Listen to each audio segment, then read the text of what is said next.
Oke, kita bahas mengenai kapasitas penyangga ya. Nah, di dalam kapasitas penyangga ini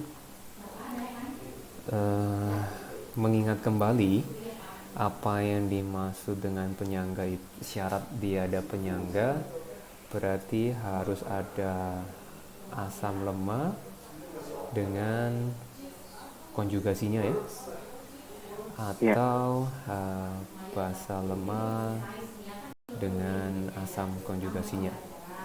Nah, itu syarat untuk penyangga. Nah, kita berbicara mengenai kapasitas. Nah, berkaitan sama kapasitas ini tentunya berkaitan sama kemampuan yang dimiliki oleh si larutan buffer.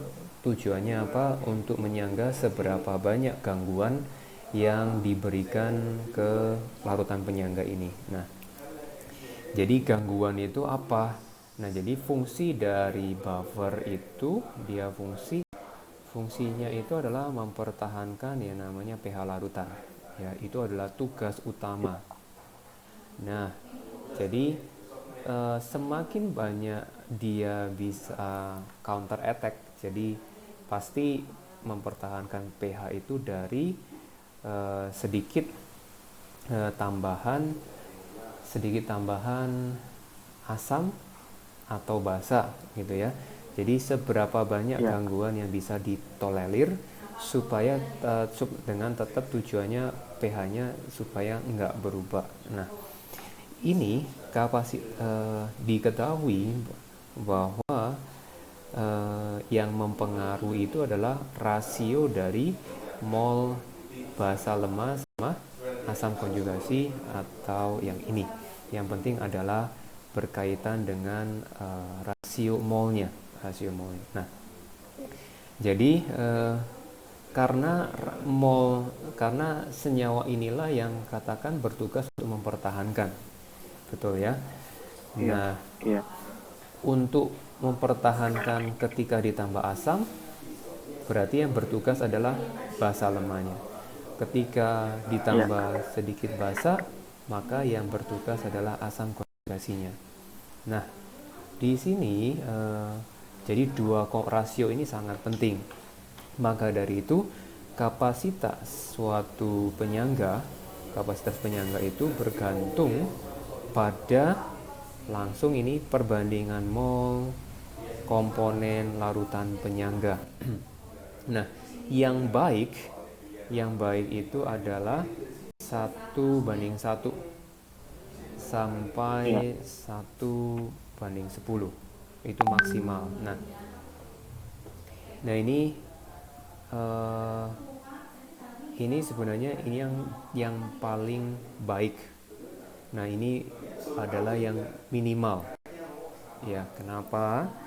Jadi kalau misalkan ambil contoh rasio, kita lihat ke atas, rasionya yang ini adalah misal ya, ini misal 10, oh, ini 10.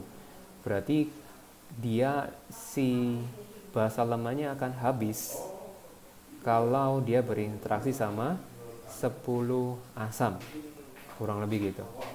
Ini ya, asamnya akan habis kalau berinteraksi sama kurang lebih 10 bisa, basa. Nah, ini adalah efek yang paling dominan gitu ya, dominan. Nah, bagaimana kalau misalnya 1:10? Kalau 1:10 itu mempunyai efek yang relatif lebih minim ya. Maksudnya apa? Jadi ini 1, ini 10. Nah, berarti dia yang karena 1/10 berarti hanya bisa melawan basa cuma 1 mol kurang lebih. Kalau yang iya, 10-nya basa berarti 10 mol. Oke. Berarti yang kapasitas yang paling baik itu adalah 1:1 gitu ya. Oke, kita iya, lanjut. Sebentar.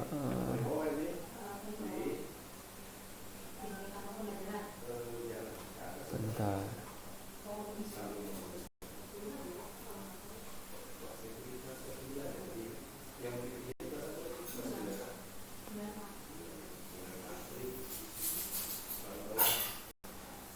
Oke, saya hapus dulu.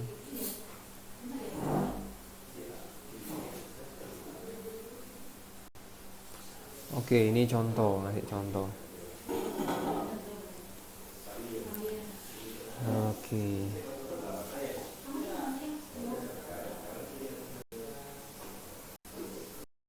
Ini contoh. Jadi dia 30 mili. Kemudian CH3 COH. Ini artinya 0,1. Berarti 3 milimol ya. 3 milimol. Iya. Kita lihat di sini. 3 milimol, kemudian yang ini adalah ini 1 milimol. Iya. Yang ini yang kedua adalah 30. Oke, 30. Yang ininya adalah 10 gitu ya. 10. Oke, hitunglah pH kedua larutan penyangga di atas dan manakah memiliki kapasitas penyangga yang lebih besar ya. Berarti kalau kita tulis berarti di sini COH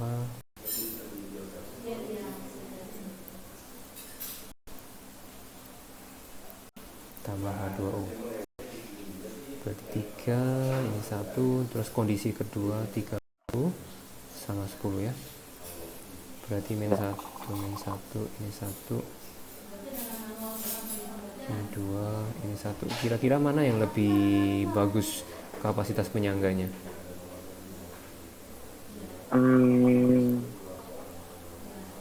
Yang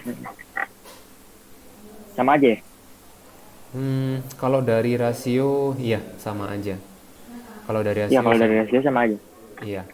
Nah, ini 2/1, ini juga 20/10. Nah, tapi kapasitas yang lebih besar